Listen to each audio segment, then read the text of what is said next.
పలాస వద్ద APCC chief YS Sharmila RTC bus ఎక్కారు. పలాస నుంచి ఇచ్చాపురం వరకు బస్సులో ప్రయాణించారు. కొద్దిసేపు బస్సులో ప్రయాణికులతో మాట్లాడారు. వైవి సుబ్బారెడ్డికి జగన్ రెడ్డి అంటే నచ్చలేదట, అందుకే ఇప్పటి నుంచి జగన్ అన్నగారు అంటా అని షర్మిల అన్నారు. వైవి సుబ్బారెడ్డి విసిరిన సవాల్ని షర్మిల స్వీకరించారు. మీరు చేసిన అభివృద్ధి చూపించండి, మీ అభివృద్ధి చూడడానికి తాను సిద్ధమని ఆమె తెలిపారు. డేట్ టైం మీరు చెప్పండి, లేకపోతే తనని చెప్పమన్నా చెప్తానని ఆమె అన్నారు. తనతో పాటు మీడియా ప్రతిపక్షాలు కూడా వస్తాయని స్పష్టం చేశారు.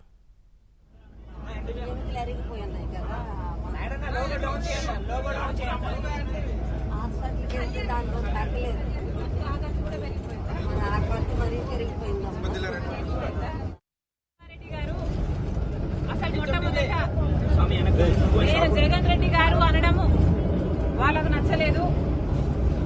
సరే, మీకు జగన్ రెడ్డి గారు అని నేను అనడం మీకు నచ్చకపోతే ఇప్పటి నుంచి జగనన్న గారు అనే అందాం, నాకేం అభ్యంతరం లేదు.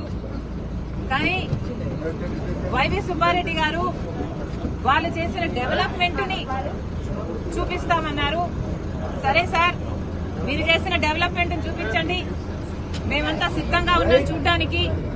డేట్ టైం మీరు చెప్పినా సరే, మమ్మల్ని చెప్పమన్నా సరే, మీరు చేసిన అభివృద్ధి ఏమిటో చూపించండి. మేమే కాదు, మీడియా వాళ్ళు కూడా వస్తారు, మేధావులు కూడా వస్తారు, ప్రతిపక్ష పార్టీలు కూడా వస్తాయి. మా అందరికీ చూపించండి.